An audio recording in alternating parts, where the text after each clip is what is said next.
And the ISI chief, Lieutenant General Faiz Hamid, has now arrived in Kabul this morning, leading a delegation of senior Pakistani officials. General Faiz is the highest-ranking foreign official to reach Kabul on the invitation of the Taliban Shura. A delegation of the senior Pakistani military officials headed by the DG ISI Lieutenant General Faiz Hamid has arrived in Kabul this morning upon the invitation of Taliban, where they will now be holding key meetings a day before there will be an official announcement of government formation as well. Let me go across to Colonel Rohit Dev, who's also joining us live on the broadcast over the phone line. Colonel Rohit Dev, your first reaction to this meet between the Taliban and this official invitation of the Taliban to the senior-most Pakistani officials. Right. Firstly, good morning to the channel. I think it's more of a protocol between terrorist groups. So ISI is the father, and Taliban is one of the sons they created long time back. So nothing wrong there actually. Nothing wrong. Expected lines, and now the game has begun for two things there. The first is how to take control of the Panjshir resistance. That's one. The second part is ISI will be putting a lot of seeds of how the government structure should come up with Al-Qaeda elements and everybody else. They will then have back channel talks with Taliban to get in Chinese investment, because China is pushing Pakistan for that as a proxy. And these three things will be on the table today. And also the Kashmir issue, how Taliban can be structured in two voices, because what we met at Doha was a different voice. What we heard from Kabul yesterday and day before was a different voice. So this kind of a dichotomy in the relations to develop with India will be created, and that will be the main aim of the ISI chief. So I think that besides opium trade and whatever smuggling is to go on, and then certain numbers of how to give the weapons of the US and the ammunition and arms part of that to Pakistan, all that would be on the table to make Pakistan a little happier in the sense of victory they have aligned with the terrorist group. And the last but not the least, they will also have some schooling done of the Taliban. And that schooling will involve how to deal with people, how to have an image. And I fear that in the next about few months ahead, they will have a lot of these propaganda. For example, you saw that helicopter, person hanging to a helicopter, such like images, which will be then proven fake by the propaganda machinery, and that will be to contest, the world media at large. So you will find these proxy settings being created. And they will see through that what is to be done for the next 6 months or 1 year will be, coming into effect as sign-offs, so to say, in the corporate sector, what we say. And these sign-offs will take place between Al-Qaeda, Quetta Shura, Taliban, and other three factions which have also joined them in Kabul as of yesterday. So my understanding is all five groups are now in Kabul, and they are looking at eagerly looking at formation of a government now in a structure with some women and some kind of acceptability worldwide. But good to hear the positive signal from the US yesterday that they are not aligned to any such structure. So they will have to step up their game, and let's see what the UN, Boris Johnson and Macron, can curry in terms of humanitarian access and how to negate the Chinese presence. You will also notice China and Russia are going to abstain from a lot of these being taken. So that's the power of the West, that's the power of NATO, that's the power of democracy. I think it will prevail. So let's see how it goes. Let's not give too much to the Pakistanis. It is their early days of rejoicing in a troublesome state right now. So let them rejoice, but it will haunt them back because backstage, even US is now getting more and more convinced that the fight has to be taken to Pakistan in terms of economics and military realm both. So it will take part in that game sequence. Yes. All right. Thank you so much, Colonel Rohit Dev, for joining us on the broadcast. We'll also go across to our other guest who's also joining us on the broadcast at this point. That is Major General P.K. Sehgal.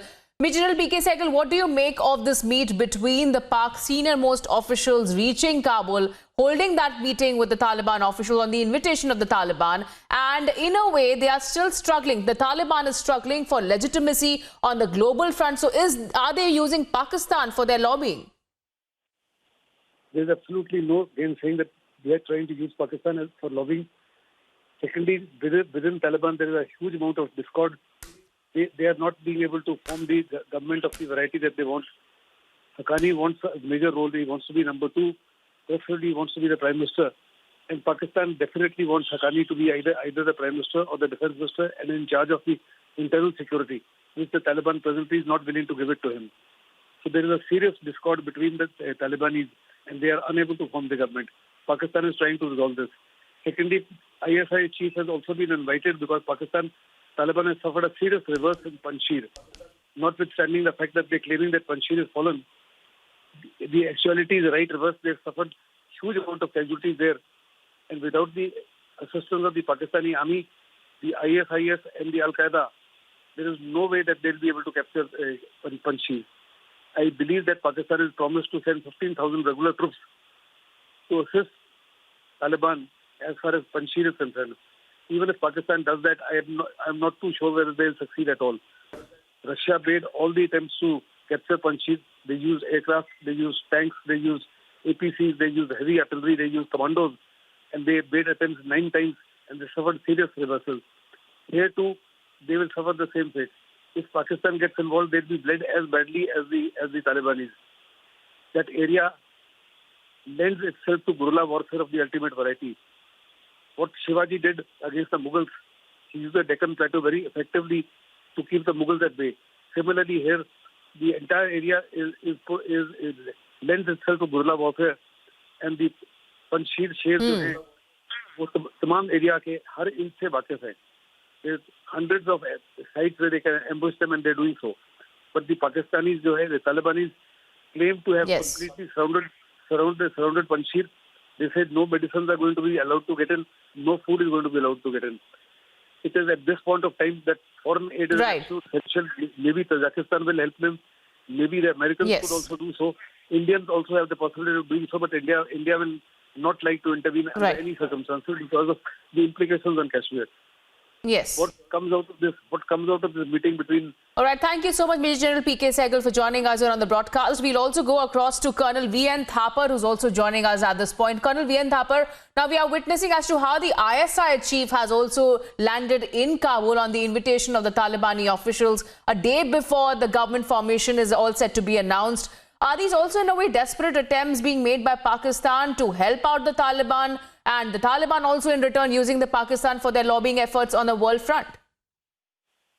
No, you see, the point is whether the Taliban have invited him or Taliban has been told to invite him. But he's there. And he's there periodically. I mean, these visits are periodical. And Pakistan is now got its finger in the Afghan pie fully. So to think that Pakistan is not going to interfere, why do you think the formation of the government is taking so long?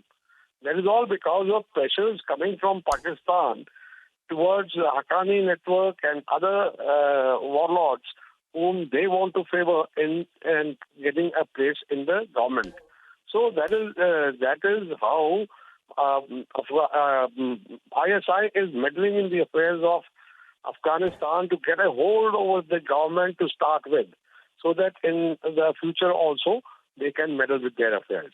It is now quite clear that Pakistan, Americans are trying to get a base or bases in Pakistan.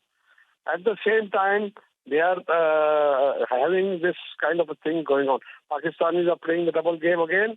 Americans on one side and Afghans on the other side. And in Panjshir also, where people are fighting, some people have been killed, their identity cards have been recovered. So at the present moment of time, Pakistan will not rest till it burns its fingers. And the fingers will be burnt by the Afghans themselves sooner than later. So this is the way I look at it. And ISI has a major role to play, not just at this moment of time, but for years and years before this. I mean, they have been playing the game, the cards very nicely. And what is the state of the country today in Afghanistan is because of the ISI. What is the state of United States of America today? They had to run, abandoning everything. Again, ISI has got a big role to play. So as long as they are They're going to Yes. get the stranglehold on the Afghan government. They'll continue to play this game. Right.